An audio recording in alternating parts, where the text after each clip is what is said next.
அன்பர்களே, இன்று சங்கடகர சதுர்த்தி. இன்று நாம் மதுரை மொட்டை விநாயகர் கோயிலுக்கு செல்கிறோம். விநாயகருக்கு எத்தனையோ பெயர் உண்டு, ஆனால் அவருக்கு மொட்டை விநாயகர் என்று இங்குதான் ஒரு சிறப்பு பெயர் உள்ளது. இந்த ஆலயம் கீழமாசி வீதி, மதுரை மாநகரத்திலே கீழமாசி வீதி விளக்கு தூண் அருகில் அமைந்துள்ளது. மிகவும் பிரபலமான கோவில். புராணப்படி பார்வதி தேவியால் தனது பாதுகாப்பாக உருவாக்கப்பட்ட கணபதி வாயிலில் காவலாக நின்றபோது அவரை காண வந்த சிவபெருமானை உள்ளே விட மறுத்ததார் கணபதி. அதனால் கோபமடைந்த சிவன் கணபதியின் தலையை வெட்டி வீழ்த்தினார். இதை அறிந்த பார்வதி தனது கணபதிக்கு மீண்டும் உயிர் கொடுக்குமாறு சிவனை வேண்ட, சிவன் அவருக்கு யானையின் தலையை பொருத்தி முழு முதல் பொருளாக்கினார். யாராகிலும் தன் மகன் கணபதியை வழிபட்ட பிறகே பிறரை வணங்க வேண்டும் என்னும் சிறப்பையும் அருளினார். கணபதியை சிவகணங்களுக்கு அதிபதியாக்கினார்.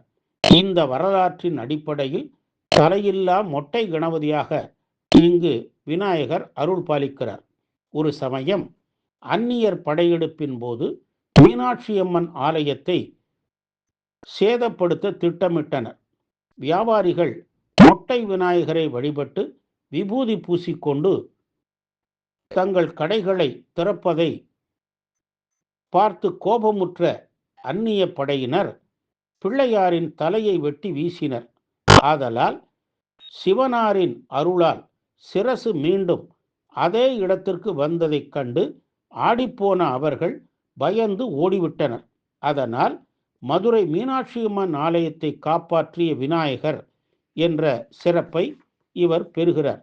புதிதாக வியாபாரத்தில் அடியெடுத்து வைப்பவர்கள் இங்கு வந்து மொட்டை விநாயகருக்கு அபிஷேக ஆராதனை செய்து 108 சிதறுகாய் போட்டு வேண்டிக் கொள்கின்றனர். இதனை வியாபாரம் செழிக்கும் என்பது ஐதீகம். பாண்டிய மன்னர்கள் காலத்தில் கட்டப்பெற்ற ஆலயம் இது. வியாபாரம் மற்றும் சிறந்து விளங்கிட செய்பவர் இந்த விநாயகர் என்பதால் இவரை வியாபார விநாயகர் என்கின்றனர். புதிதாக ஏதேனும் செயலை தொடங்கும் போது சீட்டு மூலம் உத்தரவு கேட்கும் முறையும் இங்கு உள்ளது. அறுவை சிகிச்சை மருத்துவர்கள் சிகிச்சை செய்யும் முன்பு இந்த விநாயகருக்கு தேங்காய் காணிக்கை செலுத்திவிட்டே பணியை துவங்குகிறார்கள்.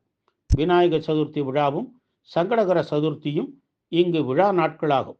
மாணவர்கள் கல்வியில் சிறப்புறுவதற்கும் எடுத்த காரியம் வெற்றிகரமாக முடிவதற்கும் வியாபார அபிவிருத்திக்கும் இங்கே மக்கள் வழிபடுகின்றனர்.